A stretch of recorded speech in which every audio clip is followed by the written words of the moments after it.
Hi everybody, Glyne here for this week's Leadership Truth. And this week's truth is a fish stinks from the head. A fish stinks from the head. Bet you didn't know that fact. Well, I didn't know that fact when a friend of mine said that to me. She's a COO of a very well-known organization, which shall remain nameless. But we were talking about culture and how culture gets created. And I was sort of making the observation that I see a lot of companies spend a lot of time and money and energy engaging their employees to come up with cultural values. And that's all great as long as the senior team follows those values.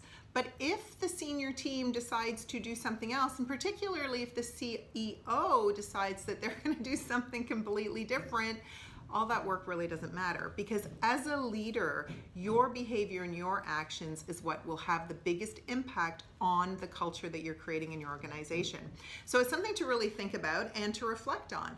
What is the culture that you're creating within your team? Because we all, doesn't matter how big or small your team is, at what level of the hierarchy in an organization you are creating culture. So think about that and think about what is it that you are intentionally driving, what's the culture you're intentionally wanting to create within your team, and how do your behaviors affect that culture. All right, thanks so much for tuning in, and I look forward to seeing you next week. And be sure to catch my colleague Leah. She's doing some awesome reviews of podcasts that you need to listen to on Roundtable Replay, which drops on Wednesday.